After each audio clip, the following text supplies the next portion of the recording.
Hey guys, tonight I want you to do something for me before we go anywhere. I want you to picture the quietest morning you've ever known. Not peaceful quiet. Not the kind where you wake up slow and soft and the light comes through the curtains at just the right angle. I mean the other kind of quiet. The kind that sits on your chest. The kind where you reach across the bed out of a habit and find nothing there. The kind where the whole house sounds wrong and you cannot explain why, because every stick of furniture is exactly where it has always been, and every window is the same, and the orchard outside is the same, and the Missouri hills are the same, and yet something has shifted so fundamentally that the air itself feels like it belongs to a different world than the one you woke up in yesterday. That is where we begin tonight. Rocky Ridge Farm, Mansfield, Missouri. October 1949. You're standing at the edge of an apple orchard on a hillside in the Ozarks. The trees are bare, the harvest is done. The air smells of cold soil and damp wood smoke and something else you cannot quite name, something that has no name, the particular scent of a place that has not yet understood that the person who built it is gone. Inside the farmhouse at the bottom of the hill, a woman named Laura Ingalls Wilder is 82 years old and she is a widow. She has been a widow for exactly 3 days. Her husband, Almanzo James Wilder, died on October 23rd, 1949, in the farmhouse that the two of them built together with their own hands over more than 50 years. He was 92 years old. They had been married for 64 years, longer than most people live at all. And now the farmhouse that had always held two people held one, and the barn that had always held the sound of Almanzo working held only silence. And every corner of every room on that Ozark hillside carried the particular ache of a life that has been cut in half. Laura did not leave. That is the first thing you need to understand about the story we're telling tonight. Every single person in her life expected her to leave. Her daughter Rose, who lived in Connecticut, surely expected it. The neighbours in Mansfield, who had known Laura and Almanzo for decades, probably assumed she would pack what she needed and go somewhere smaller, somewhere easier, somewhere that did not require an 82-year-old woman living alone to manage a house and a farm on a Missouri hillside in the years before reliable rural medical care. But Laura Ingalls Wilder looked at the house she and Almanzo had built from near nothing in 1894, the house that had sheltered them through more hardships than any human being should face in one lifetime, and she made a decision. She was not going anywhere. Now, before you meet this woman where she actually was in October of 1949, you need to understand who she was, because most people think they know. They have seen the television show. They have read the books as children, or read them to their children, or heard someone describe them in that warm, nostalgic tone that makes you picture sunlit prairies and fiddle music and a little girl in braids running through tall grass. That Laura Ingalls Wilder, the one on the cover of 1 million paperback books, the one who became a symbol of American pioneer girlhood. And she is real enough in her way, but that is not the woman we are visiting tonight. The woman we are visiting tonight was 82 years old, and her hands were stiff, and her hair had been white for decades, and she had outlived her parents and her sisters, Mary, Carrie, and Grace, and her one infant son who lived only 12 days or 27 days. And now she had outlived the man she had loved since she was 17 years old.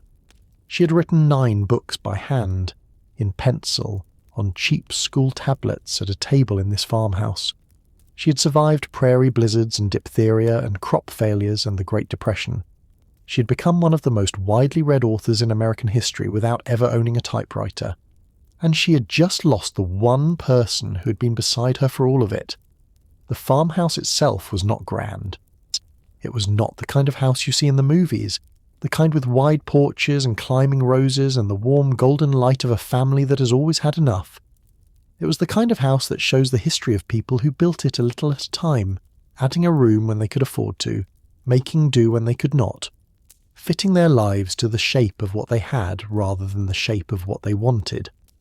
It had taken the Wilders 17 years to finish it after they arrived in Mansfield in 1894.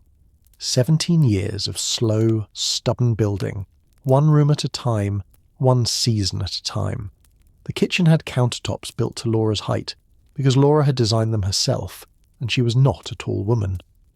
The library held the books she had read across a lifetime. The parlour held the furniture she had chosen and tended and repaired. Every inch of it was hers, and Almanzo's, and now just Almanzo's memory. Here is what we know about those first weeks from letters that survived, and from the accounts of people who knew her. Laura kept the house exactly as it was. His coat still hung by the door. His tools were still arranged in the barn the way he had left them, because Almanzo Wilder was a man who believed that tools belonged in their places, and Laura could not bring herself to move them. The neighbours came. The people of Mansfield, Missouri, who had watched these two people build a life on a rocky hillside for more than half a century. They came with food and with quiet, and with the particular kindness of rural communities that understand loss without needing to explain it. And the fan mail kept coming. This is the part that most people do not know, and it is the part that tells you something extraordinary about where Laura Ingalls Wilder stood in October of 1949. Even in her 80s, even living alone on a Missouri farm with no publicist and no agent actively working on her behalf. Even years after her last published book. The letters still came, every week. Children who had just discovered the Little House books for the first time. Grown women who had read them as girls and were now reading them to their own daughters. Librarians and teachers and school administrators who wanted permission or guidance, or just to say thank you. The letters came addressed to Rocky Ridge Farm, Mansfield, Missouri, and they arrived in stacks, and Laura read them. She had always answered them. Even now, in the weeks after Almanzo's death, when the grief sat on her like a physical weight she could not shake, she answered letters, because that was who she was. That was what she had been doing for years, and she was not going to stop now just because the world had become lonelier than it had ever been before. There is something else you need to know about those early weeks, something the research outline from Caroline Fraser's Prairie fires and the selected letters confirm in careful detail. Laura wrote to her friends in South Dakota, the people who still lived near De Smet, the town where she had grown up as a teenager on the open Dakota prairie.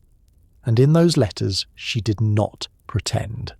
She did not perform the stoic pioneer woman who takes hardship without complaint and keeps her chin level and does not let the grief show. She wrote simply, "It is very lonely without my husband. I am very lonely." 6 words. It is very lonely without my husband. She had faced blizzards that lasted months. She had watched her sister go blind. She had buried a son. She had survived crop failures so complete that the family ground seed wheat in a coffee grinder just to make bread. And the thing she could not face without cracking, the thing that broke through the careful, steady voice she had maintained in public for decades was this: an empty farmhouse in Missouri, a coat by the door, a set of tools arranged in a barn. Her husband was gone, and she was still here. That gap between the famous author that America had constructed from her books and the real woman who wrote "I am very lonely" to friends in South Dakota, that gap is the story we're telling tonight. For 8 years, from October 1949 to February 1957, Laura Ingalls Wilder lived alone on Rocky Ridge Farm. She received more fan mail per week than most living authors. She managed a growing literary legacy by hand through the mail at 82 and 83 and 84, while America barely knew she was there. She received the highest honour the American Library Association could give a children's author. She kept the farmhouse exactly as she and Almanzo had built it. And then, on February 10th, 1957, 3 days after her 90th birthday, she died in her sleep at home. Exactly as she had lived. In the house she refused to leave. Tonight, we're going to walk through those 8 years with her. Not the myth. The woman. We're going to follow her through the grief of that first winter alone, Mariska Scree, through the years of letters and visitors and the steady hum of a legacy she never fully understood, through the illness of 1956 and the return she almost did not make, to the final morning in February when the farmhouse went quiet for the second time. Before we do, I want to plant one question in your mind, a question we will come back to at the end of tonight. America built an enormous monument out of Laura Ingalls Wilder's life. Books, television shows, museums, awards with her name on them. And yet, for 8 of the most significant years of that life, the years when the woman behind the mythology was living alone on a Missouri hillside, answering letters by hand and tending her own kitchen, and watching the seasons change in an orchard she and her husband had planted together, America was barely paying attention. What does it mean to spend a lifetime becoming a legend, and to spend the end of that lifetime almost entirely alone? We will find out. Settle in. Dim the lights if you have not already, and come with me to Rocky Ridge Farm in the autumn of 1949, when the apples were off the trees and the grass had gone gold, and one of America's most beloved authors was standing in her kitchen, making coffee for one person, for the first time in 64 years. The first winter alone is always the hardest one. Anyone who has lost someone they love for decades will tell you that. Not because the grief is necessarily worse in winter, though the cold and the dark do not help, but because winter on a farm in the Missouri Ozarks in 1949 meant specific things. It meant firewood that needed cutting and stacking. It meant a kitchen stove that needed feeding. It meant a house that had been built for two people running itself on the energy of one. Laura Ingalls Wilder had kept house and managed a farm through conditions that would flatten most people. She'd done it in her 20s with a disabled husband and a small child in Dakota Territory, where the winters lasted 7 months, and the nearest neighbour was a long walk across open prairie. She had done it in her 30s when the Ozark farm was still rocky and raw and demanded everything they had. She had done it in her 40s and 50s as the farm slowly became something they could trust, as the apple orchard matured and the fields settled, and the house grew room by room into something that actually felt like home. But she'd always done it with Almanzo. Now she was doing it with neighbours. This is the part of the story that the official biographies tend to mention briefly and move past: the community of Mansfield, Missouri. The people who lived within driving distance of Rocky Ridge Farm and who, in the months after Almanzo's death, quietly organised themselves into the informal care network that would keep Laura Ingalls Wilder alive and functioning for the next 8 years. These were not famous people. They do not have entries in encyclopedias. Most of their names do not appear in the major scholarly biographies of Laura, at least not prominently. They were farmers and shopkeepers and church members and neighbours who had watched an elderly couple build their lives on a hillside for 50 years, and who now understood, without being asked directly, that the remaining member of that couple needed help. They brought food, not once, not as a gesture, but consistently, through weeks and then months. They checked on the house. They helped with the physical labour that Laura, at 82 and then 83, could not manage alone. They drove her to appointments when she needed to go somewhere. They sat with her when sitting was what she needed. Laura did not talk much about this help. That was the myth she had built. That was the story America believed about her and about itself. And the truth, as Caroline Fraser makes clear in Prairie Fires, the Pulitzer Prize-winning biography, was always more complicated than the myth. But in these years, the truth was very simple. She needed her neighbours, and her neighbours showed up. There was also the matter of Rose. Rose Wilder Lane, Laura's only surviving child, was living in Danbury, Connecticut in 1949. She was in her early 60s, a prominent journalist and political writer, a libertarian intellectual whose essays and books had made her a significant figure in mid-20th century American political thought. She was not, by any measure, an absent daughter in the sense of not caring. Rose had spent decades supporting her parents financially. She had built them a house on the Rocky Ridge property in 1928, a stone house they called the Rock House, so they could have something more comfortable than the farmhouse they had always lived in. She sent money. She managed certain business affairs. She was, in her way, enormously devoted to her parents. But she was not in Missouri.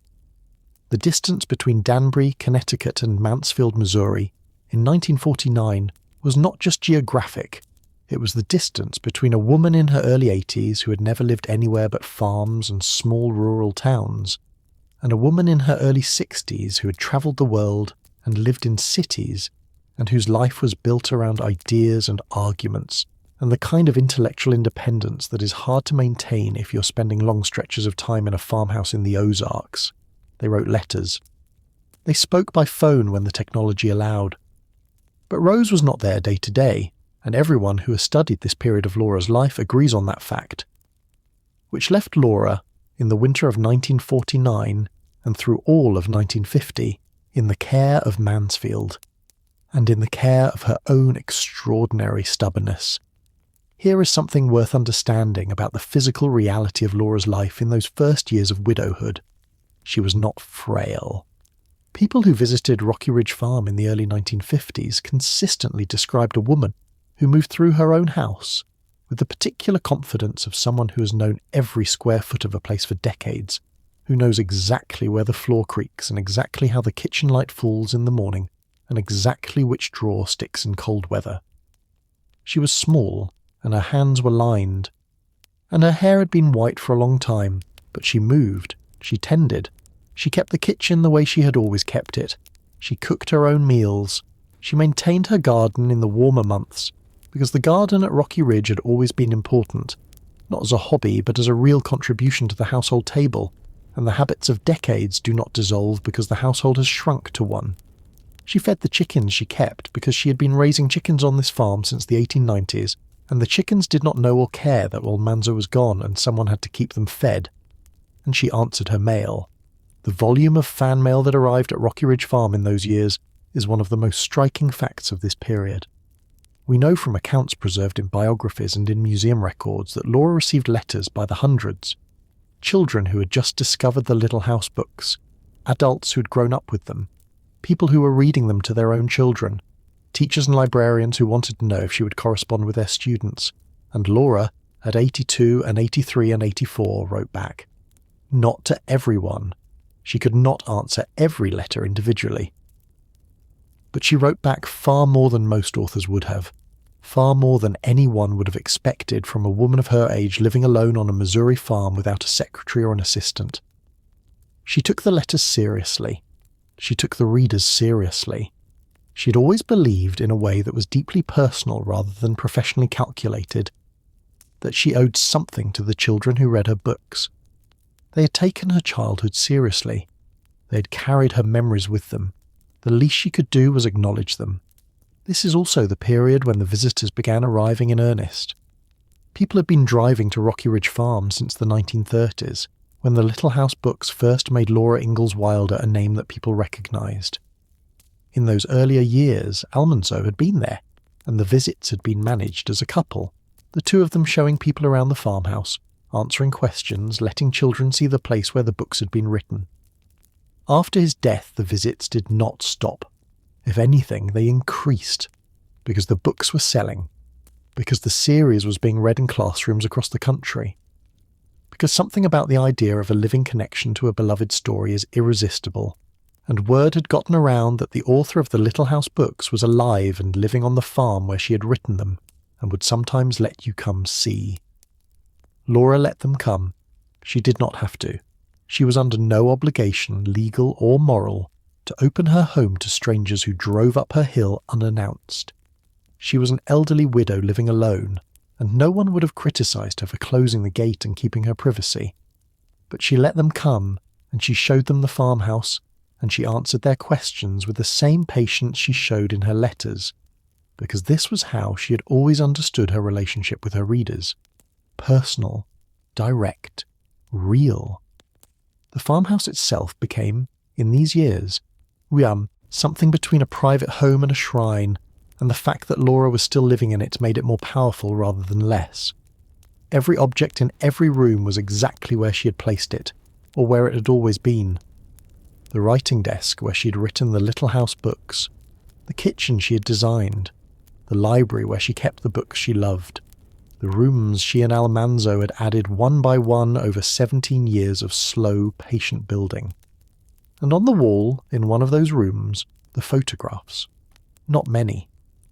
Laura was not a woman who decorated with sentiment, but the photographs of Almanzo were there, and the photographs of her family, and the small, quiet evidence of a life that had been longer and wider and harder and richer than any single set of books could hold. Something else was happening in these years that deserves attention, something quieter than the fan mail and the visits, but in some ways more significant. Laura was thinking about her books, not writing new ones. That chapter was closed, and she knew it. But she was thinking about what they meant. She was corresponding with Harper Brothers, her publisher, about ongoing matters of the series. She was watching from her Ozark hillside as the books continued to travel, as libraries kept ordering them, as school systems kept teaching them, as the letters kept coming from children who had just finished the long winter and wanted to know if everyone in De Smet really did almost starve that year. They did. She had been there. She was 63 years old when she started writing about it. She was in her 80s now, and watching her memories circulate through the world in the form of 8 books and hundreds of thousands of copies, and the distance between the woman who had lived those memories and the books that carried them had never been more apparent to her than it was in the years after Almanzo's death. Because now, without him, she was the only living person who had been there for all of it. The only one left who remembered the exact smell of the big woods in Wisconsin in the autumn. The only one who could tell you what the prairie grass looked like in Kansas before anyone had ever ploughed it.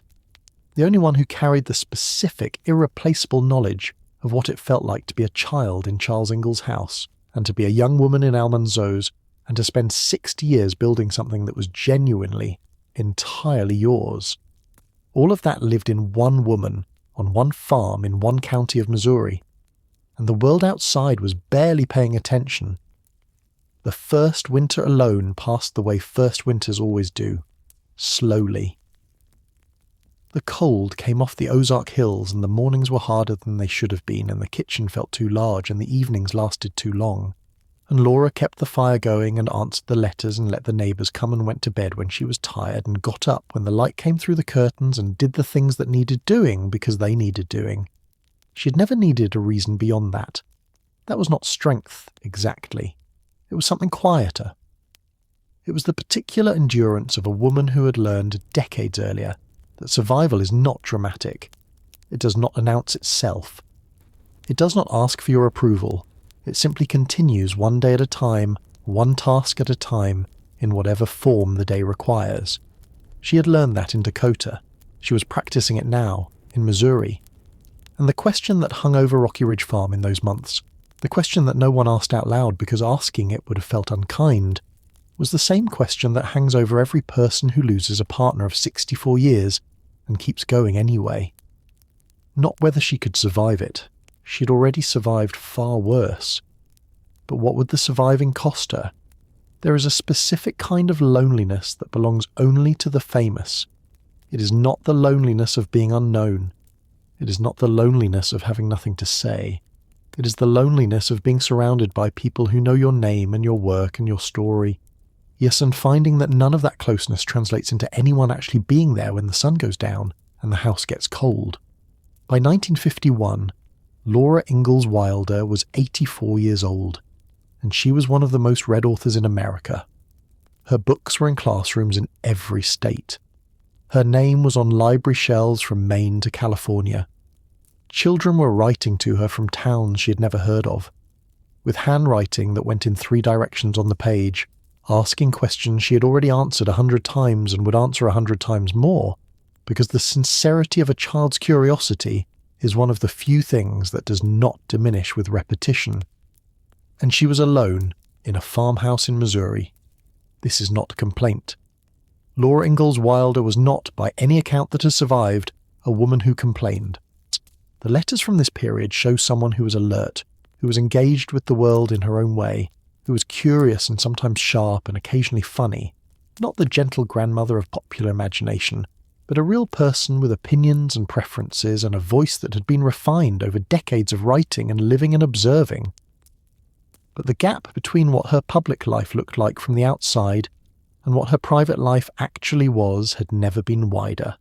From the outside, she was a national treasure, a living legend, an author whose books were helping to shape how an entire generation of American children understood history and family and resilience, and what it meant to build something with your own hands. From the inside, she was an 84-year-old woman who ate her meals alone. The early 1950s brought a particular kind of attention to Rocky Ridge Farm that is worth examining closely. The automobile had made long-distance travel accessible to ordinary families in a way it simply had not been in the 1930s, and the post-war prosperity of the late 1940s and early 1950s meant that families who had never been able to travel before were now piling into cars on summer weekends and going to see things. Historical sites, famous places, the homes of people they had read about. Rocky Ridge Farm was on that list. Visitors arrived, as we have already established, without appointments, without warning, without any formal mechanism for managing their arrival. They drove up the hill and knocked on the door, and Laura more often than not answered.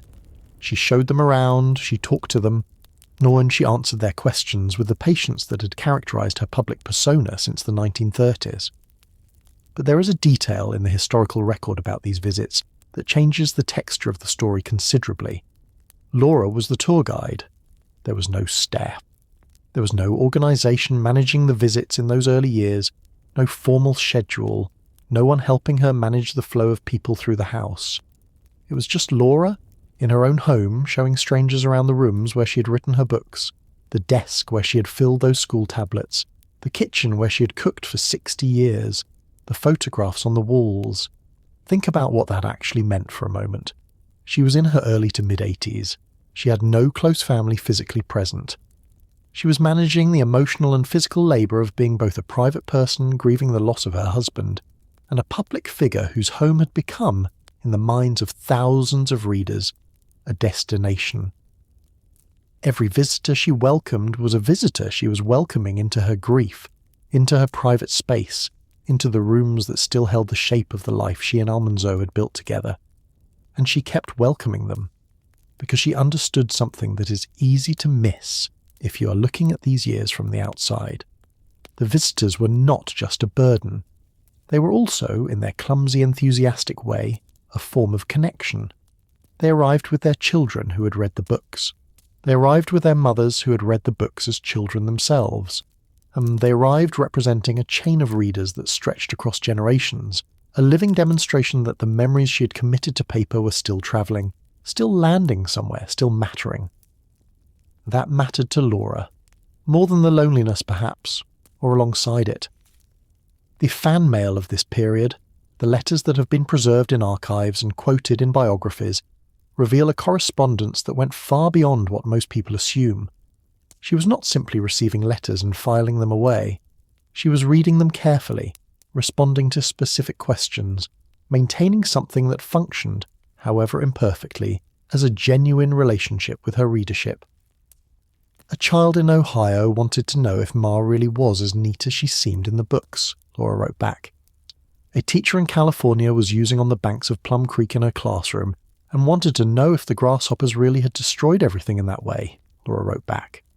She wrote back because these were real questions about real memories, and she was the only person still alive who could answer them. There is something almost unbearably poignant about that, if you sit with it. The books had been read by millions of people. They had been reviewed in newspapers, discussed in classrooms, assigned in schools, cited in academic papers, and yet the only person who could actually answer whether any of it was true, the only person with direct first-hand access to the lived experience behind the pages, was an elderly widow on a Missouri farm who was answering correspondence by hand. The Little House books had become, by the early 1950s, what scholars would later call a cultural institution.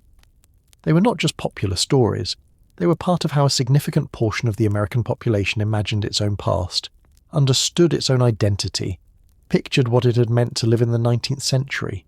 They were in the curriculum. They were in the national conversation. They were being discussed at levels of culture and education that had nothing directly to do with the woman who had written them.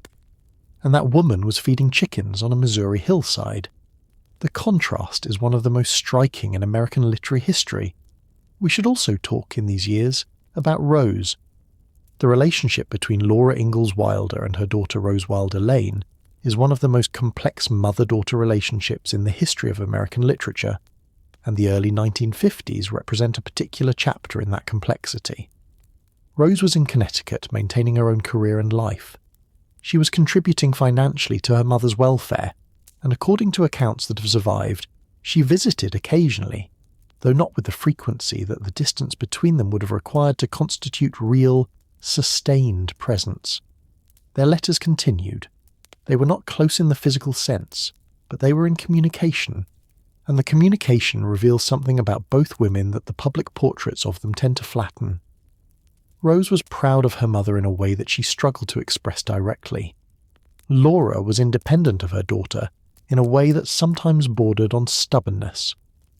They had spent 13 years locked in the complicated collaboration that produced the Little House books, a partnership of mutual need and mutual friction that had never been fully resolved, and the years of Laura's widowhood were lived in the shadow of that history. Rose could not easily come home. Her life was in Connecticut. Her politics, her writing, her social world were all there.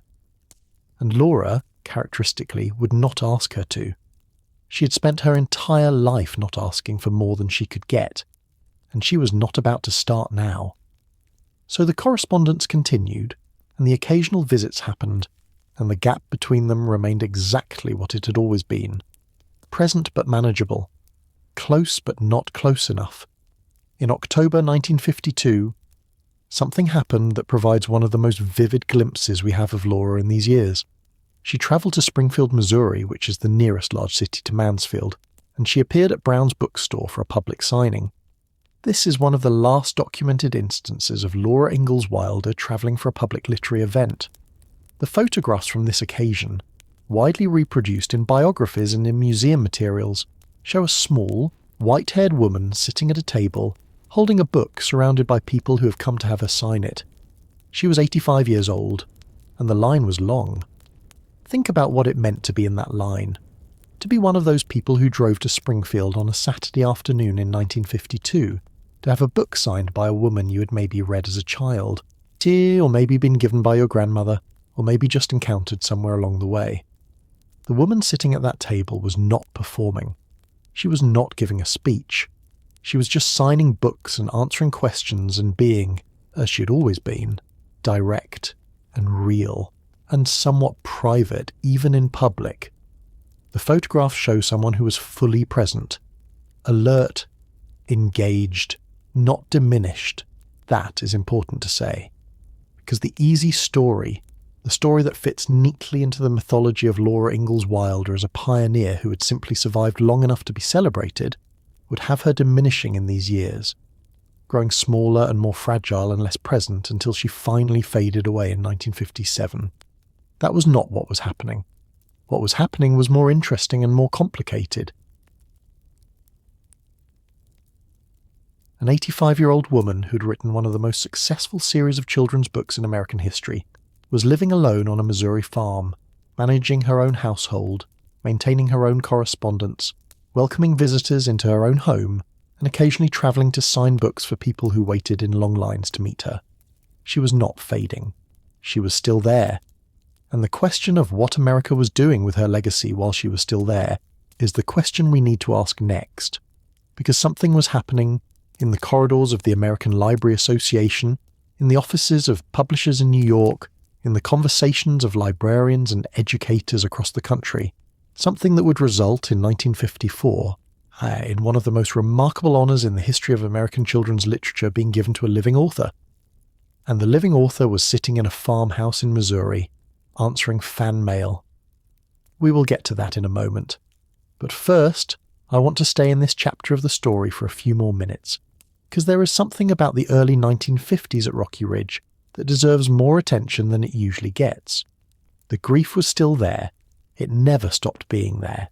The letters from this period carry a particular quality that is different from the letters of the 1930s and 1940s, when Laura was in the middle of the great creative project of the Little House books, and the energy of that work kept everything else at a certain distance. In the early 1950s, the work was behind her. The books were out in the world without her. Almanzo was gone, and what remained was the daily texture of a life being lived out, carefully, deliberately, on land that was still hers. She walked the property. We know this from accounts, and from the evidence of a woman who had spent 60 years learning every inch of a specific piece of the Ozark Hills, and who was not going to stop walking it just because she was in her 80s. The apple orchard still required attention, at least enough to observe what was happening in it. The garden in the warmer months still needed tending. The house still needed the particular kind of maintenance that old houses always need, the small repairs, the keeping of things in working order, the daily insistence on function over decoration. She was still a working farm woman, even at 84 and 85, and she was still, in her way, a writer. Not producing new books, but thinking in the way that writers think, observing and cataloguing and filing away the details of her daily life with the habitual precision of someone who has spent decades turning experience into words. The letters she wrote are not the letters of a woman who had stopped noticing. They are the letters of someone who was still watching the world closely, still finding things worth saying about it, still bringing to everyday observation the same quality of attention that had filled those school tablets with the memories of a Prairie childhood. The Little House books were a monument by now, but the woman who had built the monument was still alive, and she was still paying attention. In the summer of 1954, the American Library Association did something it had never done before. It created a new award for lifetime achievement in children's literature. The award would recognise an author or illustrator who had made what the association called a distinguished, creative, sustained contribution to children's books. It would come with a bronze medal. It would be given for the first time to a specific person the association had decided represented exactly what the award was meant to honour. That person was Laura Ingalls Wilder. She was 87 years old. Let that number sit for a moment. 87. She had been writing since her 40s, when she sent columns to the Missouri Ruralist under her husband's initials. She had published her first book, Little House in the Big Woods, at 65. She had produced 8 books in 11 years, earning 5 Newbery Honour recognitions in the process, a number that no other author had achieved in the award's first 2 decades. And now, at 87, living alone on a Missouri farm, the most significant professional organisation in American children's literature was creating an award specifically in her name and giving her the first one. The ceremony, as far as the historical record allows us to reconstruct it, was not the kind of elaborate public event that major literary awards involve today. Laura was not a young author who could fly to New York for a black-tie dinner. She was an 87-year-old woman who had not travelled extensively since the 1952 Springfield signing. The medal came to her, one way or another, through the mechanisms of the association. What we know is that she received it, that she kept it. She kept it in a drawer, not on a shelf, not in a glass case. In a drawer, the way she had kept the 5 Newbery Honour medals from the 1940s, because Laura Ingalls Wilder was not a woman who felt the need to display her achievements. The achievements were real, whether you could see them or not. The drawer was enough. But before we talk about what this honour meant and what it would eventually become, we need to understand what was happening around Laura in 1954 that gives this award its full context. The year before, in 1953, Harper Brothers had released the new illustrated editions of the Little House books. These were the editions with the artwork of Garth Williams, a man who had illustrated both Stuart Little and Charlotte's Web, and who had, before drawing a single picture for the Little House series, done something extraordinary. He travelled.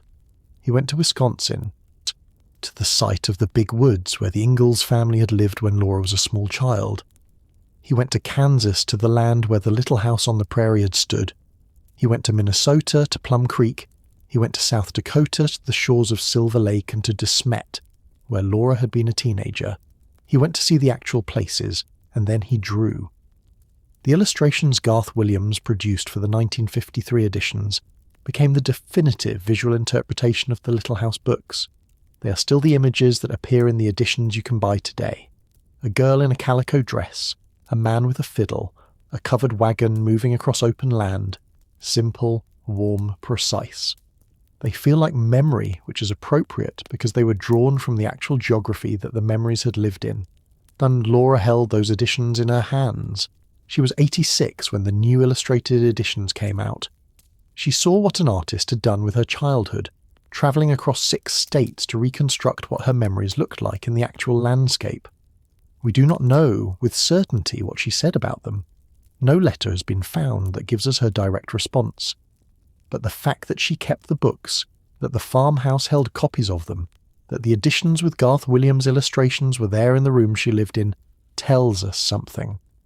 She did not reject them, and they added something to the legacy that the text alone had not been able to provide. A visual dimension, a face for the little girl on the prairie, images that would become, for generations of readers who had never met Laura Ingalls Wilder and never would, the way she looked. The award in 1954 landed on top of this.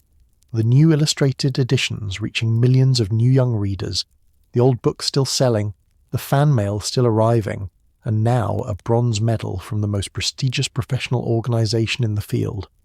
At 87, Laura Ingalls Wilder had just been told that her name would go on an award that would be given to other writers in the years ahead, a way of saying, this is what we mean by lasting. This is the standard. Your name on this medal is how we will measure what excellence in children's literature looks like. She had lived long enough to see her own name become a benchmark. There is a particular kind of dignity in that, and a particular kind of irony, given the circumstances of her daily life.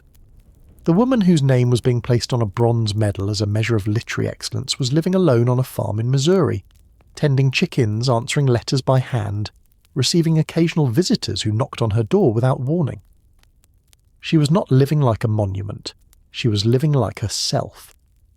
And this distinction between the monument and the woman was becoming harder to maintain as the 1950s progressed. The award made Laura Ingalls Wilder even more firmly a part of the institutional structure of American children's literature than she had already been. Libraries that had been stocking her books since the 1930s now had an additional reason to recommend them. Schools that had been teaching them now had an additional authority behind that decision. The cultural weight of a named award, carrying her name, given by the most important professional organisation in the field, meant that the books were not just popular, they were canonical. She was canonical. At 87, alone on a Missouri farm, she was a canonical American author. We should also pause here to acknowledge something that the 1954 award does not address, but that was already beginning to surface in academic discussions of the time, a thread that would become enormously significant decades later. The books for which Laura was being honoured were not simple, unproblematic stories. They were historical narratives set in a specific era of American expansion, written from the perspective of a white settler family, and they carried within them the attitudes and assumptions of that family in that era. The portrayal of Native Americans in Little House on the Prairie, the centering of white settler experience as the default American experience, the ways in which the books presented the frontier as empty land waiting to be claimed rather than lived in territory, with its own existing communities. These were not minor details. They were structural elements of the books, woven through the narrative at a level that could not be separated from the warmth and the craft, and the genuine emotional truth of the rest. In 1954, the American Library Association was not thinking about this. In 2018, it was thinking about almost nothing else. That 2018 decision, which we will discuss more fully in a later chapter, when the association voted to remove Laura's name from the award and rename it the Children's Literature Legacy Award, is the long consequence of the celebration in 1954. Both things are true. The books are genuinely extraordinary, and they carry within them a worldview that has caused real harm. The woman who wrote them was genuinely gifted, and she was a product of specific historical circumstances that shaped what she could and could not see. The honour in 1954 recognised the achievement without reckoning with the cost. The renaming in 2018 attempted to reckon with the cost without dismissing the achievement. Both things are still unresolved. But in 1954, at Rocky Ridge Farm, an 87-year-old widow was putting a bronze medal in a drawer. She had built something that lasted. She knew it. The medal confirmed what the letters and the visitors and the book sales had been telling her for years. The books were still going. The memories she'd written down in pencil on school tablets in her 60s were still being read by children who would grow up and read them to their own children.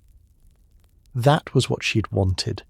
Not the celebrity, not the monument, not the award exactly, though she accepted it with the grace of someone who understands what a thing means, even if the ceremony feels a little large for her taste. What she had wanted since the day in 1930 when she sat down with a stack of school tablets and wrote "Once upon a time" in her careful measured hand was for the memories to outlast her. They were going to, she could see it clearly now. And there is something in that knowledge, something that we can only describe as a particular kind of peace that settles over the story of these years when you understand it fully. Laura Ingalls Wilder was not waiting to die. She was not simply enduring the years after Almanzo. She was watching the culmination of a project she had started at 63, The project of turning a life into something that could be shared, something that could keep travelling after the person who lived it was gone. The project was succeeding, more than she could have imagined when she sharpened those first pencils. But the years were not done with her yet, not by a long way, because somewhere in the farmhouse, in a drawer that was different from the drawer where she kept the medals, there was a manuscript she had written and never sent to her publisher, a manuscript about the first 4 years of her marriage, the years that the Little House books had ended before they started, the diphtheria, the dead infant son, the house fire, the crop failures, the year in Spring Valley when she and Almanzo had lived on his parents' charity because there was nothing left. She had written it, she had put it in a drawer, and she had left it there. We will come back to that manuscript, because it tells us something about what Laura was still carrying, even in her 80s, even after all the recognition and all the awards. It tells us about the one silence she could never quite break. But first, we need to follow her through the years between the 1954 award and the autumn of 1956, when the story takes the turn that it was always heading toward, the turn toward the end. There is a book that most people have never heard of, not because it is obscure exactly. It has been published. You can buy it in bookstores today. It has the same Garth Williams illustrations as the other Little House books, the same warm, precise drawings that have been the visual language of the series since 1953. It sits on the same shelf as Little House in the Big Woods and The Long Winter and These Happy Golden Years, but it does not belong with those books. Not really. It is called The First 4 Years, and it covers the first 4 years of Laura's marriage to Almanzo Wilder, the period that begins exactly where These Happy Golden Years ends, at the moment of their wedding in August 1885, and runs through the disasters of their early married life in Dakota Territory. The diphtheria that left Almanzo partially disabled for the rest of his life. The death of their infant son, a boy who lived only 27 days before dying of what was described as a convulsion in July 1889. The house fire in the summer of 1889 that destroyed everything they had built. The crop failures that came one after another, each one taking something they could not afford to lose. Laura wrote this book in the early 1940s, during the final years of the Little House series, while she was in her 70s and still working, and then she put it in a drawer and never sent it to her publisher. It was found among her papers after her death. Published in 1971, 14 years after she died, Garth Williams illustrated it posthumously to match the series, and it has been part of the Little House canon ever since, available but somehow separate, sitting slightly outside the warm circle of light that the other books inhabit. Because it is a different kind of book. If the 8 published Little House books are, in their essential emotional grammar, stories about hardship that can be survived through family and work and love and determination, the first 4 years is about hardship that cannot be survived that way. It is about 2 young people who do everything right and lose anyway. They work, they try, they hold together as a family. And the land takes back what they give it, and the illness strikes without warning, and the fire comes, and by the end of the 4 years they are not triumphant. They are simply still standing. Barely. It does not fit the mythology. This is why Laura put it in a drawer. Not because it was badly written. The prose is clearly hers, though it lacks the extensive polish that the mother-daughter editorial collaboration with Rose gave the published books, and scholars believe she never submitted it to that collaboration process because she never intended to publish it in her lifetime. But the storytelling is recognisably Laura's, direct, unsentimental, grounded in specific physical detail. It does not fit because the Little House series had built its meaning on a particular architecture of hope. The books showed suffering. They did not hide hardship, but they showed hardship being met with enough resourcefulness and love and stubborn endurance that the reader always believed the family would come through. The Long Winter is 7 months of near starvation, but it ends in spring. The family survives. The sleigh bells come over the hill with the wheat that saves the town. There is always a spring in the published Little House books. There is always a moment when the darkness lifts. The first 4 years does not have that moment, and Laura knew it. She wrote it anyway because she needed to write it.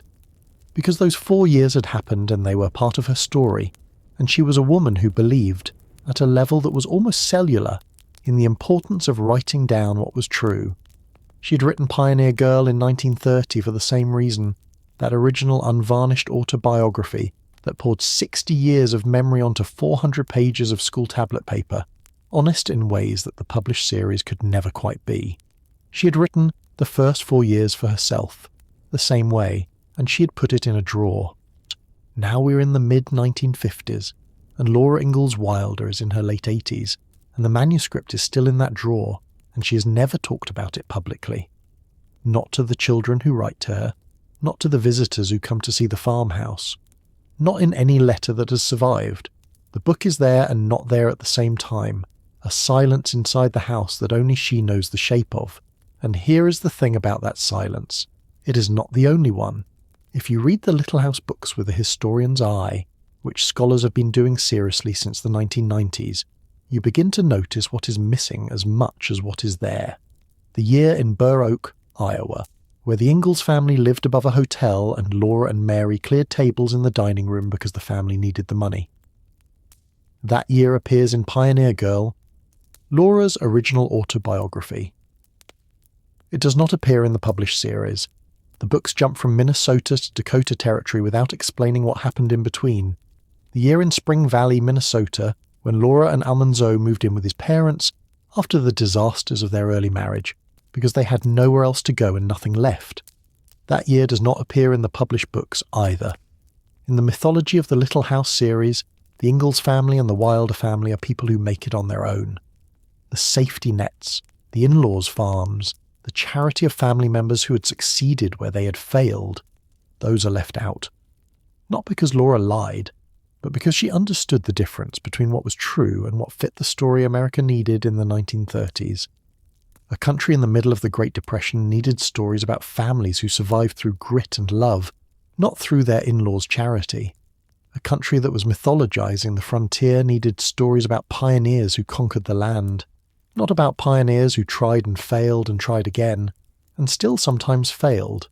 She gave America what it needed, and kept what was left in a drawer.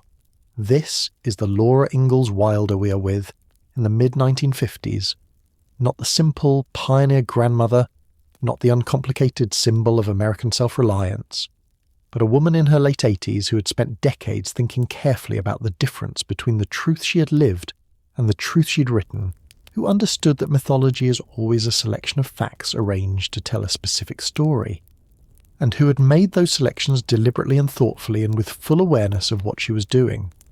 She was not a simple woman. She had never been a simple woman.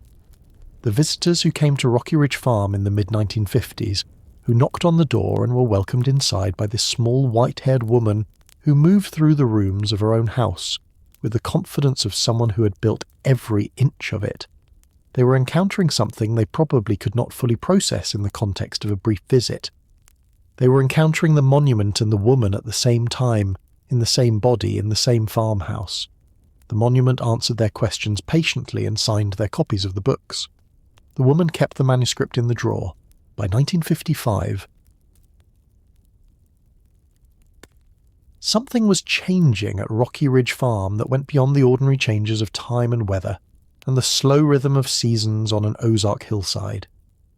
Laura Ingalls Wilder was 88 years old, and her body, which had carried her through 9 decades of extraordinary physical and emotional labour without ever fully breaking down, was beginning to speak to her in a language she could not ignore.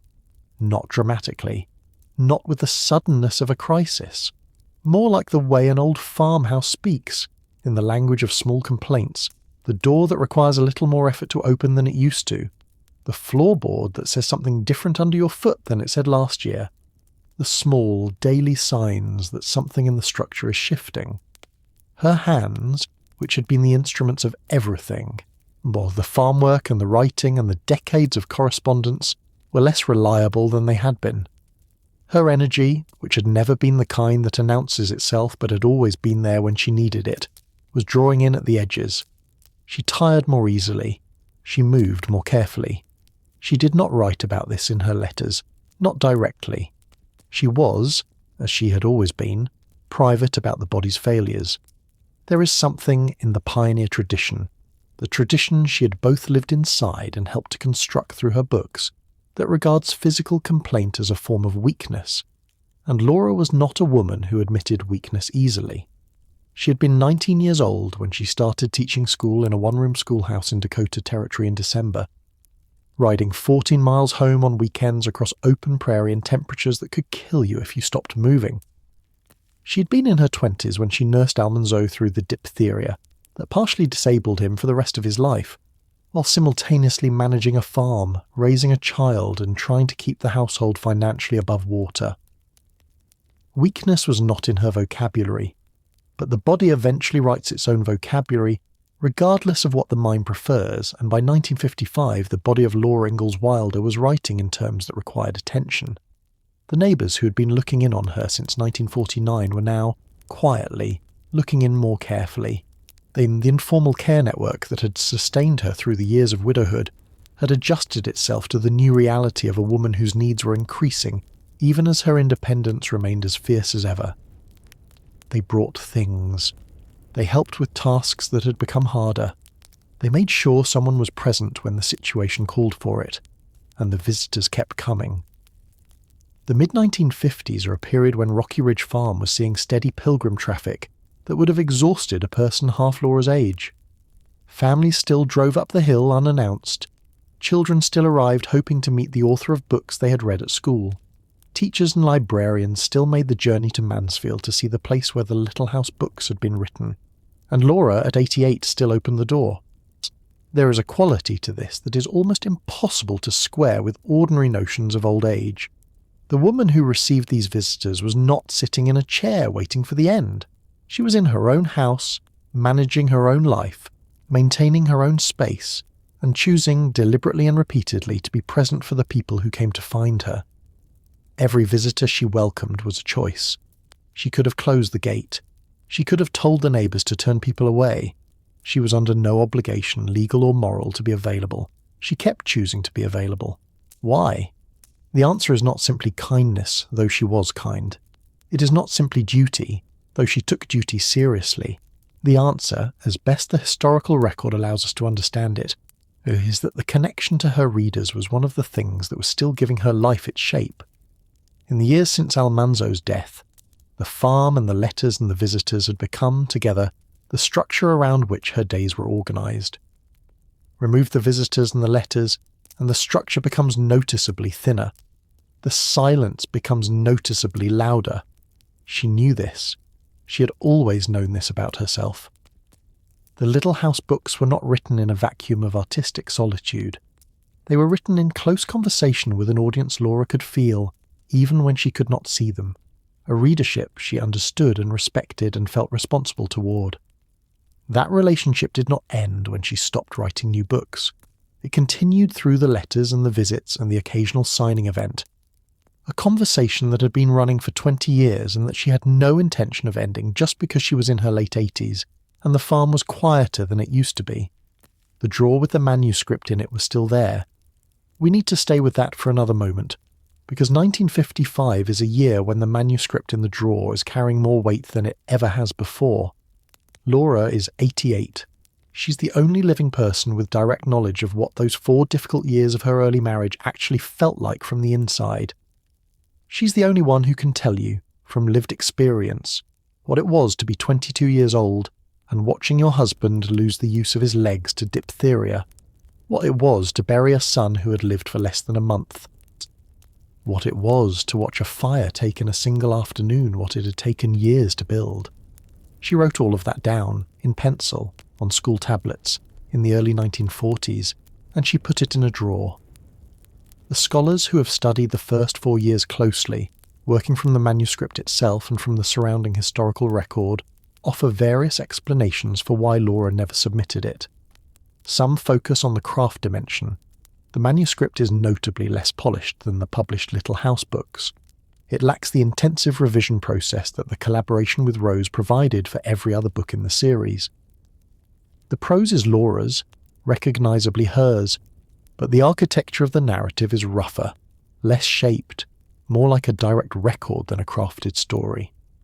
Others focus on the emotional dimension. The material in the first 4 years is not the material of triumph.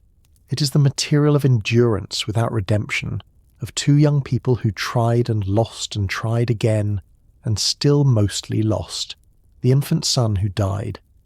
These are not the kinds of stories that fit the mythology, and Laura understood the mythology's importance. She had built it. She had spent over a decade carefully selecting which memories to make public and which to keep private, not out of cowardice, but out of a clear-eyed understanding of what her books were for and what her audience needed from them. There is a third possibility, though, that the scholars tend to treat more carefully. The possibility that the manuscript stayed in the drawer because, unlike every other book in the series, it was entirely hers, not Laura and Rose's, not shaped by an editor's hand, or not processed through the collaboration that had defined her writing career. It was the raw, unmediated record of the hardest years of a life that had contained many hard years, written by a woman in her 70s who was still close enough to those memories to feel their weight. And it was hers. Maybe that was enough. Maybe it did not need to be published to have been worth writing. Maybe putting it on those school tablets was the point, and the drawer was exactly where it belonged, sitting inside the farmhouse that had been built on the other side of those 4 terrible years, a private acknowledgement that the failures happened, that the grief was real, that the hard parts of a pioneer woman's life were not erased by the books that made her famous. She would not destroy it. Listened, but she would not send it out into the world while she was alive to see it received. In 1955, as the Missouri winters came and went and the apple orchard on the hill went bare and then green, and then bare again, the manuscript stayed exactly where she had put it. And outside, in the world that Laura Ingalls Wilder had spent a lifetime writing about and a lifetime being shaped by, something else was happening. Something that would take 60 more years to fully reach its conclusion, but that was already in motion in the mid-1950s in conversations in academic institutions and library board meetings and classrooms across the country. People were beginning to ask questions about the books, not about their quality. The quality was not in question. People were asking about their accuracy, about what they showed and what they left out, about the land in Kansas that the books called Empty Prairie, about the Osage people who appeared in the pages of Little House on the Prairie as figures of fear and novelty, seen through the eyes of a white settler child who had no framework for understanding what she was seeing. Scholars in the mid-1950s were not yet using the language that scholars would use in the 1990s and 2000s, the language of colonialism and displacement and the politics of representation. But the questions were there, circling the edges of the Little House mythology, waiting for a generation of readers and critics who had the tools to articulate them. Laura could not have known that those questions would eventually result in 2018 in the American Library Association removing her name from the very award it had given her in 1954. She was in her late 80s, alone on a Missouri farm, tending her chickens and reading her mail. But somewhere in her, in the part of her that had always known the difference between the story she wrote and the full truth of what she'd lived, perhaps she understood that the books she had written were not the whole story, were never the whole story, had never been meant to be the whole story. The whole story was in drawers and memories and gaps in the text and the year in Burr Oak, and the 4 terrible years that nobody outside the family was going to read until 14 years after she was gone. 1955 moved into 1956. The orchard on the hill went gold and then bare, and Laura Ingalls Wilder, 89 years old now, felt the farm begin to speak to her differently, not in metaphor, in the specific practical language of a body that was reaching its limits. And the autumn of 1956 was coming, and with it the most frightening months of her final years. The autumn of 1956 arrived the way Ozark autumns always do, quietly at first, then all at once. The leaves on the ridgeline turned from green to gold to copper, and the mornings came with a bite that the summers never had, and the apple orchard on the hill took on the particular smell of a harvest that is ending, sweet and fermented and faintly mournful, the way things smell when they are fully ripe and beginning to pass. The farmhouse at Rocky Ridge held its shape against the changing light. The windows held the steady glow that neighbours had been watching for. the sign that someone was inside and the lamp was on and everything was as it should be. But something was wrong. Laura Ingalls Wilder was 89 years old in the autumn of 1956, and the quiet complaints the body had been making for the past year or two had stopped being quiet. She was tired in a way that sleep did not fix. Her appetite was unreliable.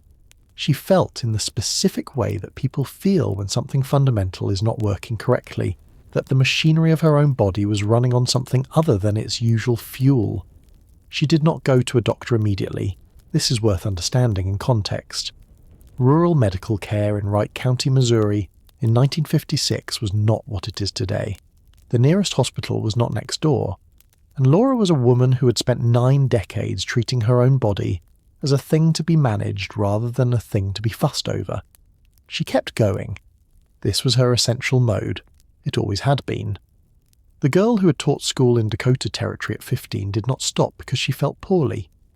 The woman who had managed a farm through a partial disability and a dead infant son and a house fire did not stop because she felt poorly. The 89-year-old widow who was running a farmhouse and answering fan mail and receiving visitors alone on a Missouri hillside did not stop because she felt poorly. She kept going until she could not. And in the autumn of 1956, the keeping going became suddenly, frighteningly impossible. The historical record, pieced together from Wikipedia, from Caroline Fraser's Prairie fires, from Chris Woodside's careful research, and from the account preserved in New World Encyclopedia, gives us the broad outlines of what happened. In the fall of 1956, Laura became severely ill. The illness involved 2 things that doctors, when they finally arrived, identified as undiagnosed diabetes and cardiac issues that had been developing without treatment, possibly for years. Her blood sugar had been out of control for longer than anyone had known. Her heart was under strain. The combination of these 2 things, both conditions that in an elderly woman in 1956 rural Missouri were genuinely life-threatening, had brought her to a place where she could no longer manage alone. Her daughter Rose found her delirious. Rose Wilder Lane had arrived at Rocky Ridge Farm for Thanksgiving. She was 69 years old, nearly 70, and she had travelled from Connecticut to Missouri for what she likely expected to be a difficult visit with a mother she knew was aging. What she found when she arrived was worse than difficult. Dear Laura was not coherent. The woman who had, within living memory, been answering letters from children in Ohio and welcoming visitors through her front door, and managing her own house with the practiced efficiency of someone who had been doing it for 60 years, was not coherent. The undiagnosed diabetes had been doing its quiet damage without anyone knowing, and the combination of diabetic confusion and cardiac strain had brought her to a state that left no room for the independence she had insisted on since the day Almanzo died. Rose stayed. This is significant in a way that deserves more attention than it usually gets. Rose Wilder Lane, who had been living in Connecticut, who had her own life and her own work and her own correspondence, who had been the physically absent daughter throughout all the years of her mother's widowhood, stayed. She did not call someone else to handle it. She did not arrange for a neighbour to take over. She was nearly 70 herself, and she was exhausted by what she found, and her own letters from this period, as Chris Woodside's research reveals, make almost no mention of her mother at all, noting only that she felt exhausted and under strain without explaining why. But she stayed. She got her mother to the hospital. She oversaw the medical care. She cooked in the farmhouse. She managed the letters. She was there in the way that she had not been there, not consistently, not for extended periods, in the 8 years since Almanzo's death. What was it like in that farmhouse in November and December of 1956? We have the bones of it from the historical record, but the flesh of it we have to reconstruct carefully, from what we know of both women and from what we know of the circumstances. Picture the rock house, the stone building Rose had built for her parents in 1928, sitting just up the hill from the farmhouse. Laura and Almanzo had moved back into the main farmhouse in 1936 because, as Laura had said herself, they were homesick for the old place. The rock house was there, but not the primary residence. The farmhouse, with its 10 rooms and its kitchen built to Laura's height, and its library, and its particular smell of old wood and cooking and decades of occupancy, that was the house that mattered. Rose was in that house now, cooking and caring for a mother who was not fully present in the way she had always been present. A mother who was, for the first time in a relationship between two strong women that had spanned more than 6 decades, genuinely dependent. There is something in this that almost certainly carried complicated emotions for both of them.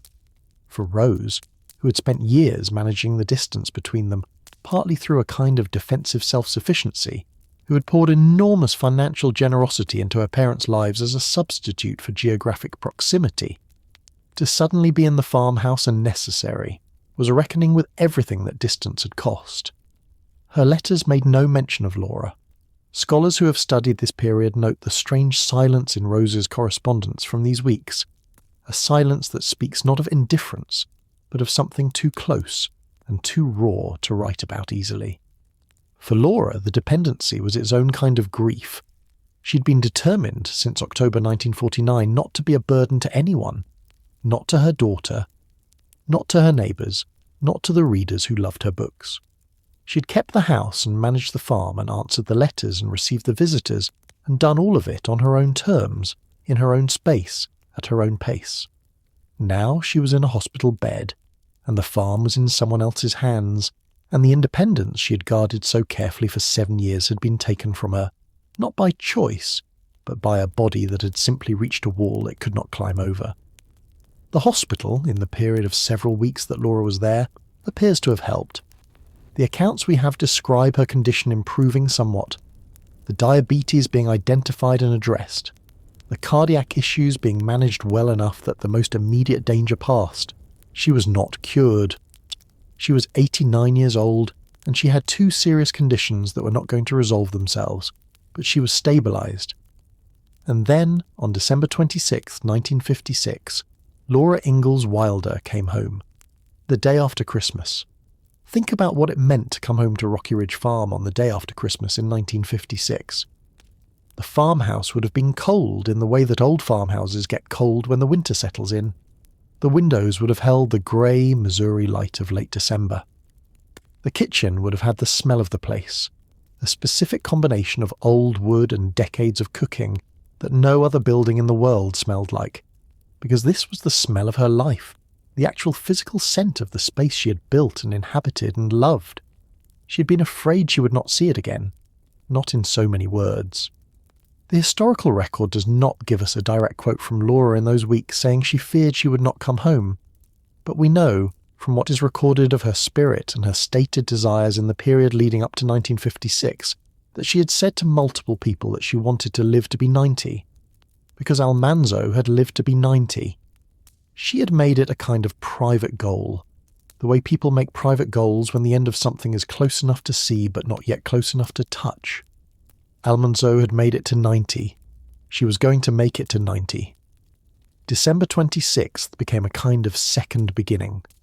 Not because Laura recovered in the full sense, not because the illness reversed and the health returned and things went back to what they had been before the autumn had brought everything down, but because she was home. Because the farmhouse was around her again, because the kitchen was hers and the library was hers and the drawer with the manuscript in it was still there. Rose stayed through the winter months, a fact confirmed by multiple sources. She remained at Rocky Ridge until sometime in early 1957, managing the household, cooking, corresponding from the farmhouse. She and Laura were together in that house in a way they had rarely been in the years of Rose's adult life, both of them old now, both of them knowing what was happening even if neither said it directly. The letters from Rose in this period, which scholars have found puzzling in their near-total silence about Laura, may be easier to understand when you consider what Rose was doing. She was looking at the end of her mother's life.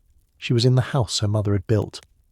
She was cooking in the kitchen her mother had designed, and she was doing all of this while also being the daughter who had spent years in Connecticut, while her mother managed alone, the daughter whose relationship with her mother had always been one of the most complicated in American literary history.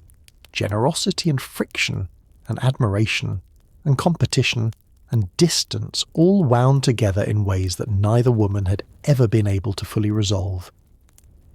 Writing about it to friends would have required a clarity that neither the grief nor the complexity permitted. So Rose stayed quiet about it in her letters, and stayed present in the farmhouse, and Laura, home from the hospital, Zeftetz. Moved through the rooms of the house with the careful deliberateness of someone who knows they are in the last chapter of a very long story and is determined to read it to the end. She was still receiving letters. Even in those weeks after returning from the hospital, the mail still came. The connection to her readers, which had been one of the organising principles of her widowhood, was not severed by the illness. People were still writing. Children were still asking questions about the grasshoppers and the hard winter, and whether Laura had ever gone back to Dakota after she moved to Missouri. We do not know with certainty whether she was well enough to answer those letters in December and January. The accounts of her final months describe a woman whose health had declined significantly after the hospitalization, and a woman who was not recovering in the way that younger patients recover, but rather in the way that very old people recover, partially incompletely, with a new baseline that is noticeably different from what it had been before. But the farm was around her. The orchard, bare in December, was still there on the hill above the house. The kitchen, built to her height, was still hers. The library with the books she had read across a lifetime was still the same room it had always been. She was home. And somewhere on the property, in a building that had been built by Rose for her parents in 1928, and that had been part of the farm for nearly 3 decades, community members and friends were already beginning to discuss what Rocky Ridge Farm should become after Laura was gone. The conversations were careful, respectful, conducted with the particular delicacy of people who are planning for the future of something they love while the person at the centre of that future is still alive. Laura, as far as we know, was aware that these conversations were happening. She had no objection. She had spent 60 years building something on this Ozark hillside. The farmhouse and the orchard and the spring house and the rock house and the memories that lived in every room. She had spent 25 years filling those rooms with the books she had written about the life that preceded them, the prairie life and the blizzard life and the teaching life and the long, patient, beautiful, difficult life with Almanzo. If what she had built was going to continue after her, if the rooms were going to keep receiving visitors, if the desk where she had written was going to keep being shown to children who had read the books and wanted to see where they had come from, then it would continue. She had built it to last. She had made her choice about where to spend these last years in October 1949 when she looked at the house and decided not to leave, and the choice had held through everything. Through the grief and the loneliness and the aging and the illness. Rocky Ridge Farm was hers until the end. The end was coming. Outside in the Missouri winter, the bare apple trees stood against the grey sky exactly as they had stood every winter since the orchard had been planted, patient and rooted and waiting for the spring that always came eventually. This year, for Laura Ingalls Wilder, the spring was not going to come, but she did not know that yet. Or if she knew it, she was keeping it in a drawer like everything else that was hers and hers alone. She had 7 weeks left. She wanted to live to be 90.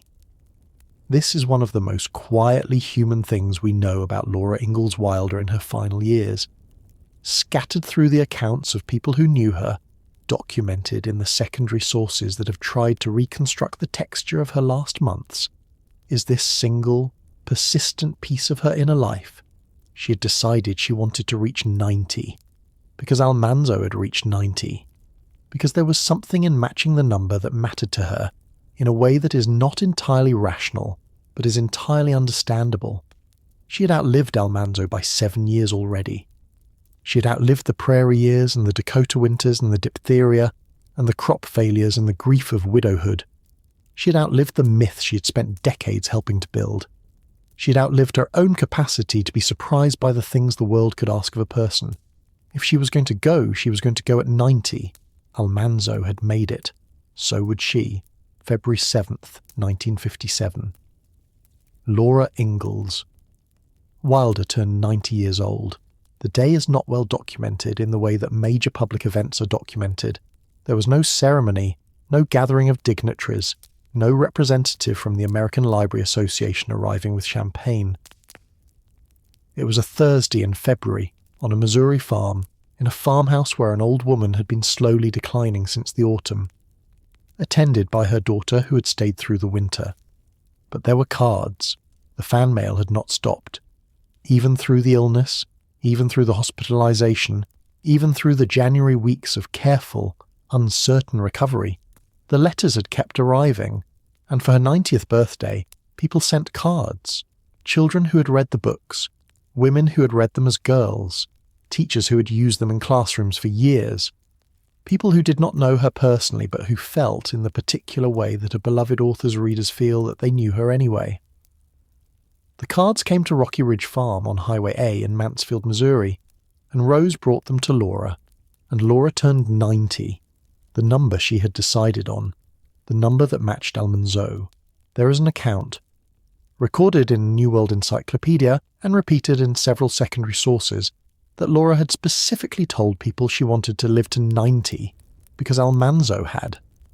The competitive spirit that had been part of her character since childhood, the girl in the one-room schoolhouse who had always applied herself with a focused intensity that her teachers remembered years later, had not left her in old age. It had simply found a new expression. She was not competing with anyone except time itself, and on February 7th, 1957, she had won that particular competition. She was 90 years old. Almanzo had been 90 when he died. She was 90 now. What happened in the farmhouse in the 3 days between February 7th and February 10th is not documented in a way that gives us specific scenes or conversations. The accounts tell us that Laura's health had been declining since the December return from the hospital, that the improvement from her hospitalization had been partial and temporary, rather than a real restoration of her previous condition. She was not bedridden in the way of someone who has been ill for a long time and cannot rise. She was, from everything we know about her, still herself, still present in the house, in the particular way she had always been present, which was to say, fully, attentively, occupying her own space as though she had a right to it, which she did because she had built it. But she was 90 years old, and she had unmanaged diabetes and cardiac issues, and a body that had carried an extraordinary load for 9 decades. She had made the number. Now she was done. On February 10th, 1957, Laura Ingalls Wilder died in her sleep. At home. In the farmhouse she had refused to leave. In the house she and Almanzo had built, room by room, over 17 years on a rocky Ozark hillside, beginning with almost nothing in 1894 and ending with a 10-room farmhouse that held 60 years of a life that had begun on the frontier of Wisconsin and travelled through Kansas and Minnesota and Iowa and Dakota and finally settled, permanently, deeply, in Missouri. She died the way she had lived, quietly, without drama, on her own terms, in her own space, at the end of a life that had been more complicated and more remarkable, and more human than the mythology surrounding it ever quite managed to capture. 3 days after her 90th birthday, exactly as she had wanted, Rose, who had stayed through all of it, through the hospitalization and the December return and the January decline and the birthday cards, was there. She did not write about it immediately to her friends. The silence in her correspondence that had characterized the entire autumn and winter continued. It was not the silence of someone who did not feel. It was the silence of someone who felt too much to write. The funeral was held on February 13th, 1957, 3 days after the death, as was customary. The town of Mansfield came. The neighbours who had been the invisible scaffolding of Laura's widowhood, the people who had brought food and checked on the house, and driven her where she needed to go, and quietly managed the 1,000 small logistics of an elderly woman living alone on a Missouri farm, they came. The community that had looked after her for 8 years came to say goodbye to her. She was buried in the Mansfield cemetery, beside Almanzo. The grave is there today. You can visit it. People do, the same people who visit Rocky Ridge Farm, who walk through the farmhouse where the rooms are exactly as she left them in 1957, who look at the writing desk and the kitchen built to her height and the photographs on the walls. Those people also go to the cemetery on the edge of Mansfield and stand beside the 2 headstones, Almanzo James Wilder, Laura Ingalls Wilder, together again. Rose Wilder Lane would join them there. When Rose died in 1968, 11 years after her mother, she was buried beside them. The 3 of them now occupy a plot in Mansfield Cemetery that has become, in its quiet way, or one of the most visited literary graves in America.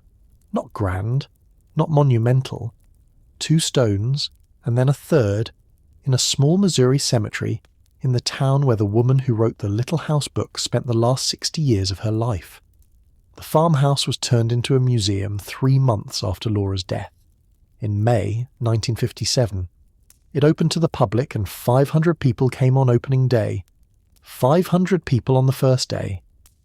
For a farmhouse on a highway in a small town in Wright County, Missouri, that number tells you everything you need to know about what Laura Ingalls Wilder meant to the people who had been reading her books.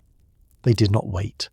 They drove to Mansfield immediately, 500 of them on the first day, because the place where the books had been written was now accessible, and they needed to see it. They needed to stand in the kitchen she had designed and look at the desk where she had sharpened her pencils and hold in their hands, or at least in their eyes, the physical reality of a life they had been reading about for years. The objects were still exactly where she had left them.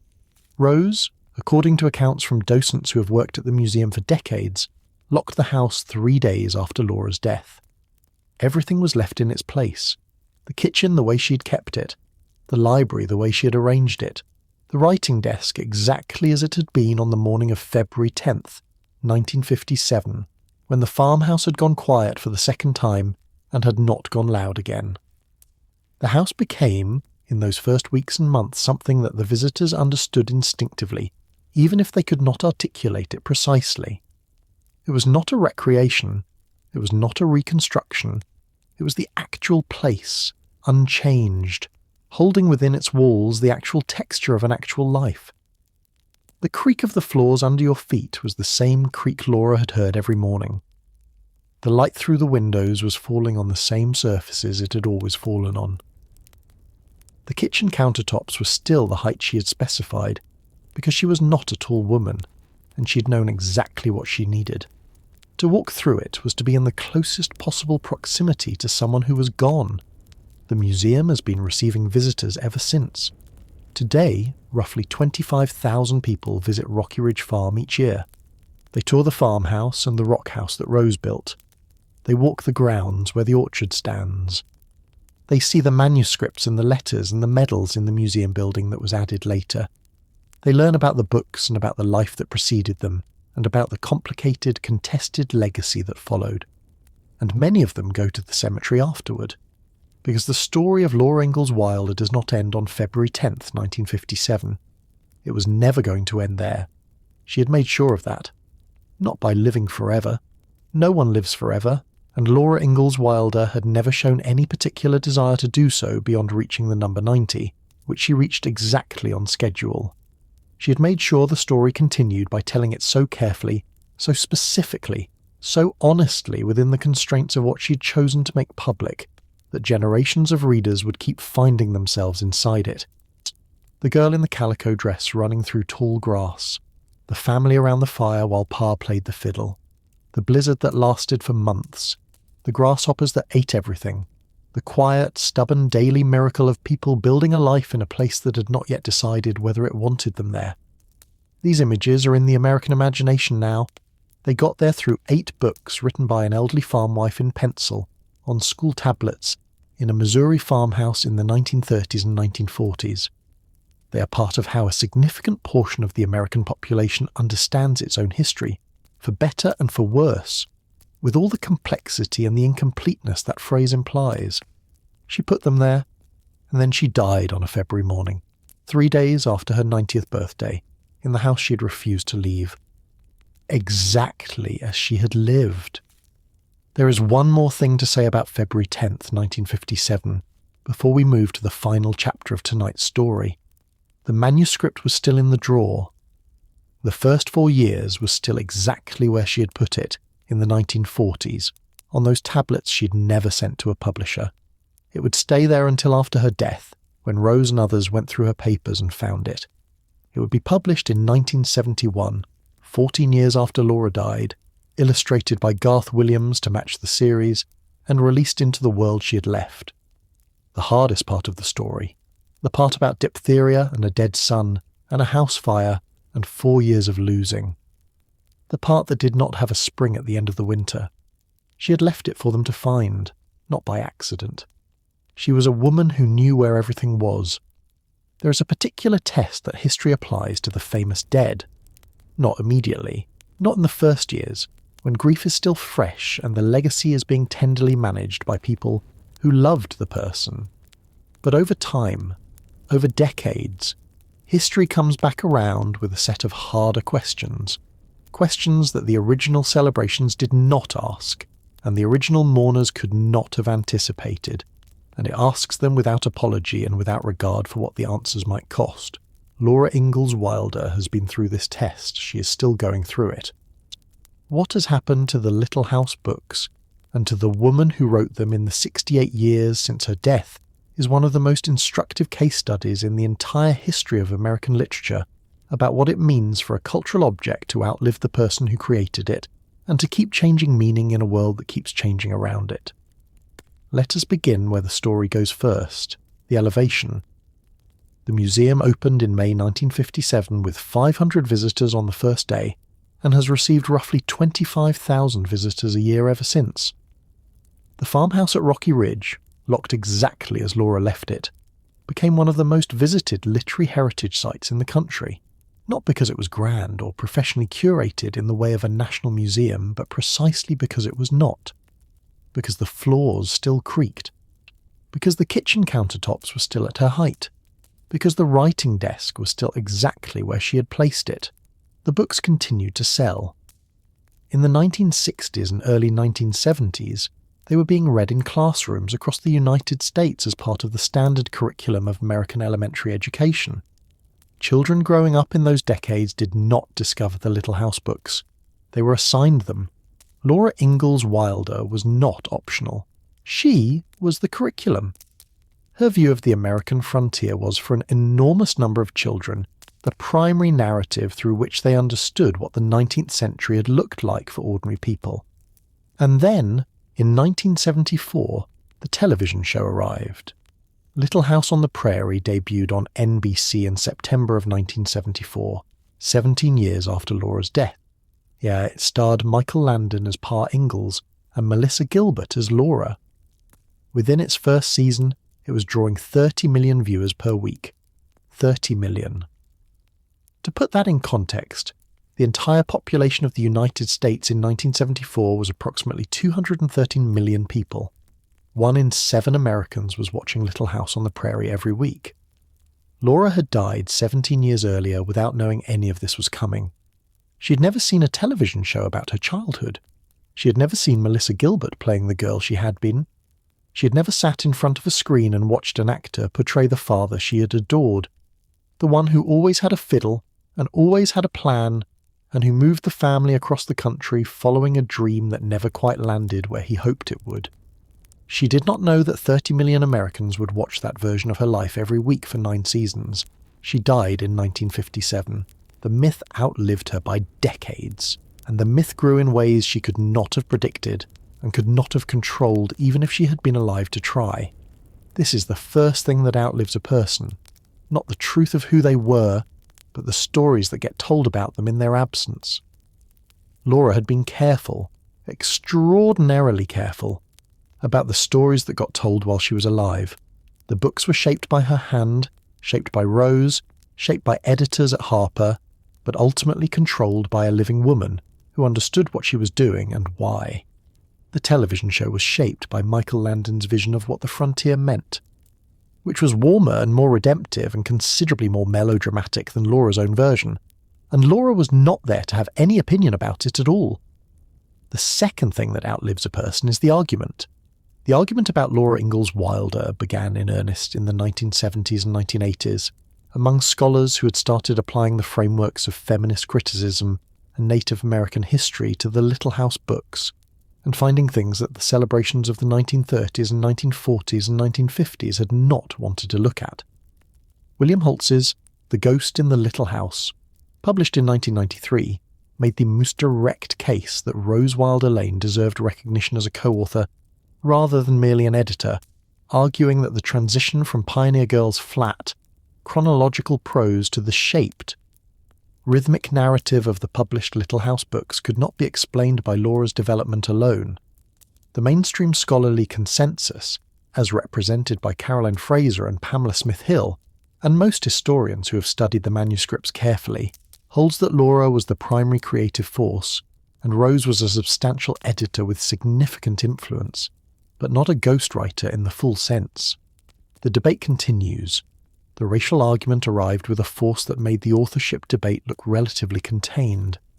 Caroline Fraser's Prairie Fires, published in 2017 and winner of the Pulitzer Prize for Biography, brought together decades of scholarly work on the Little House book's relationship to the history of Native American displacement in a way that reached a mainstream audience that academic journals had not.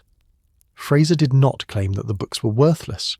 She argued carefully and with extensive evidence that the books contained within them a worldview that was not incidental to the stories but structural to them, a worldview in which the frontier was empty land waiting for industrious white settlers to make it productive, in which native people appeared as obstacles or spectacles rather than as people with their own history and sovereignty, in which the United States government's violent removal of indigenous communities from their lands appeared as a natural and inevitable background condition, rather than as a political choice with victims and consequences. The books were written in the 1930s by a woman who had been a small child in the 1870s, who understood the world through the framework available to her. None of this is simple.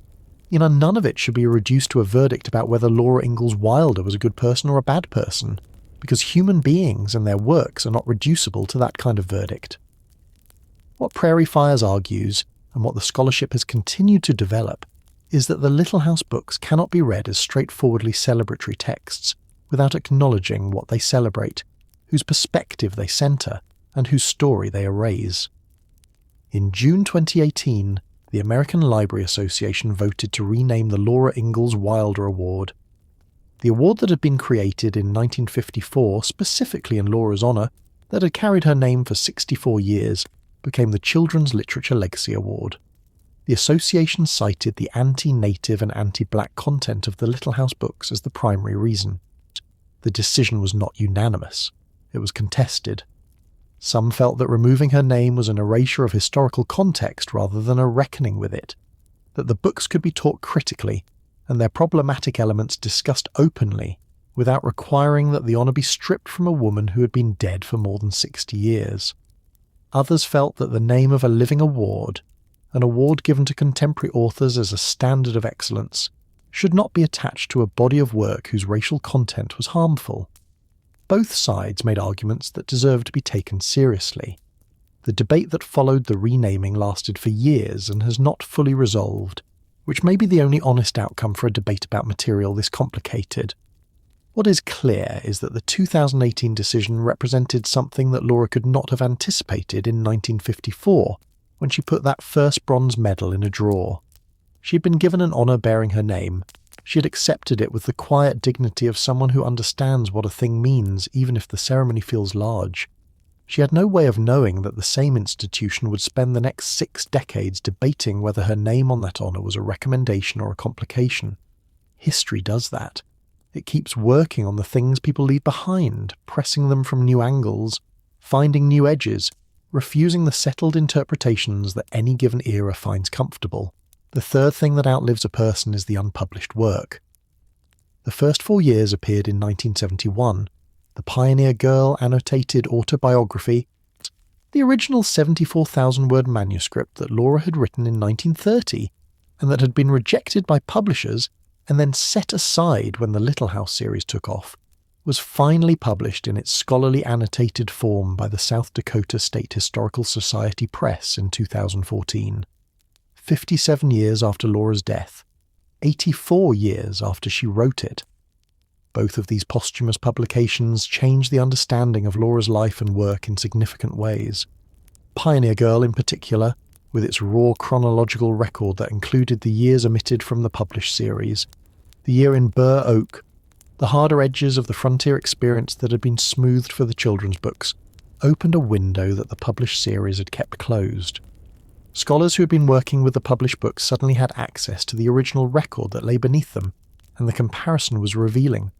Not because the books lied, because they chose. And now, with Pioneer Girl available, you can see the choices. You can see what was kept and what was left out. You can see the shape of the mythology and the shape of the reality simultaneously, overlaid on each other, and understand the difference between them more precisely than any previous generation of readers had been able to. The selected letters of Laura Ingalls Wilder, edited by William Anderson and published in 2016, added another dimension. The letters showed the private voice, the one that did not perform pioneer virtue, the one that said simply, "I am very lonely" to friends in South Dakota, the one that expressed opinions and preferences and occasional sharpness that the public persona had always smoothed over. The letters showed a complete person, contradictory in the way that all complete people are contradictory, wiser than the mythology, and more limited than the mythology simultaneously. This is the fourth thing that outlives a person, the complete picture. Laura Ingalls. Wilder spent decades managing what picture of herself the world would have access to. She was genuinely skilled at this. The Little House books are a masterwork of selective truth-telling, of turning the hardest memories into stories that a child could carry to bed, of finding the humanity in the hardship without diminishing the hardship and without drowning in it. She did this deliberately, with craft and intention. And she did it well enough that the resulting books have been read by hundreds of millions of people across more than 90 years. But the complete picture is larger than the books. The complete picture includes the year in Burr Oak, the 4 terrible years of the early marriage that she wrote down and put in a drawer, the Pioneer Girl manuscript that shows you what she chose not to include, the letters that show you what she kept private, the neighbours of Mansfield whose names do not appear in the biographies, but who kept her alive and fed and accompanied for 8 years on a Missouri hillside, the daughter who was mostly absent and then suddenly present in the most difficult winter, cooking in the farmhouse kitchen and writing nothing about it to her friends. The complete picture includes the ALA Award in 1954 and the renaming in 2018, the 5 Newbery Honours she never turned into a medal, the 30 million people who watched her childhood on television every week without knowing she'd been dead for 17 years, the Osage people in Kansas whose land the books call Empty Prairie. All of it is the complete picture, and none of it cancels any other part.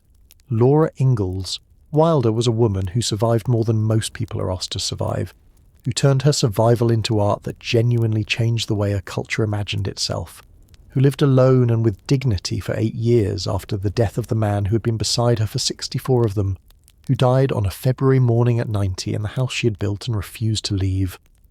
She was also a woman who wrote books that centered the experience of white settlement in a way that erased the people already living on that land. She was a woman who understood the difference between truth and story and made choices about that difference that served her audience and her era and that later generations would find insufficient. She was a woman whose complex relationship with her daughter produced a body of work that neither of them could have produced alone, and that both of them spent years receiving credit for in the wrong proportions. She was not simple. She was never simple. The farmhouse at Rocky Ridge Farm is still there. You can visit it today. You can walk through the 10 rooms that were built one at a time over 17 years. You can stand in the kitchen built to the height of a woman who was not tall. You can look at the writing desk. You can hear the floors creak under your feet the same way they creaked under hers. The orchard is still on the hill above the house. The grave at Mansfield Cemetery is still there, with Almanzo beside her and Rose beside him. And somewhere, in the museum that was built after the house became a heritage site, in the glass cases that hold the manuscripts and the letters and the small bronze medals she kept in drawers, there is the physical evidence of what one woman built out of a life that had no reason to be celebrated and every reason to be forgotten. She was born in a log cabin in Wisconsin in 1867. She died in a farmhouse in Missouri in 1957. In between, she wrote 9 books in pencil on school tablets, answered thousands of letters from children who loved her work, survived the deaths of everyone she had ever been closest to, refused to leave the land she'd built even when the land and the body both gave her reasons to go, and became, almost entirely in spite of herself, one of the most widely read authors in the history of American children's literature. The myth America made of her is enormous. The woman was more interesting still.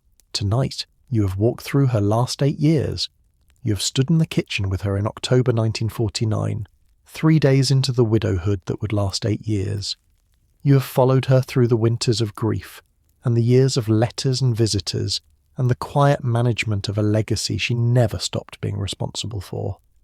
You have sat with her on the day in 1954 when America put a bronze medal in her hand and she put it in a drawer. Ross. You have watched the autumn of 1956 take her health and her independence in a single season, and watched her come home from the hospital on the day after Christmas, and watched her make it to 90 on February 7th. And you have been there on February 10th when the farmhouse went quiet.